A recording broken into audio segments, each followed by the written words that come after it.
Jakabaring akan segera dikembangkan. Jakabaring akan berharga seperti harga tanah di sana, akan berharga seperti emas.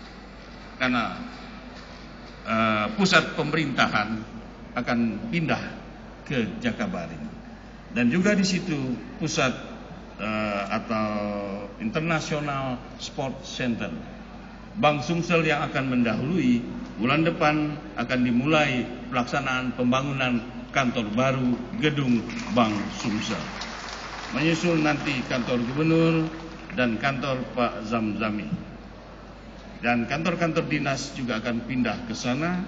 Kita akan bangun, Pak Aspan akan membangun lapangan golf 18 holes di sana. Dan pusat-pusat olahraga baru. Dan berhadapan dengan itu semua adalah kompleks Dekranasda. Dan saya menyambut baik tadi akan menjadikan kompleks Dekranasda ini salah satu tujuan wisata di kota Palembang, bahkan untuk Sumatera Selatan. Pusat jajanan tradisional di sana, kerajinan di sana, para pengrajin silakan berkarya di sana.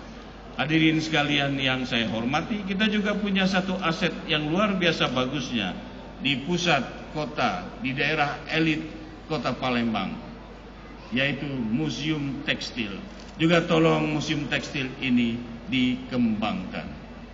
Lokasinya sangat bagus, gedungnya bersejarah, warisan atau heritage yang harus kita jaga, kita kembangkan.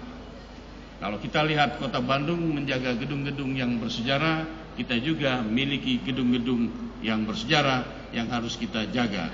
Oleh karena itu kami minta kepada Ibu Ketua Dekranasda untuk mengembangkan juga Museum Tekstil. Hadirin sekalian, demikian yang ingin saya sampaikan. Terima kasih atas kehadiran para bupati di sini. Terima kasih, mudah-mudahan wakil bupati bisa menjadi bupati di masa yang akan datang.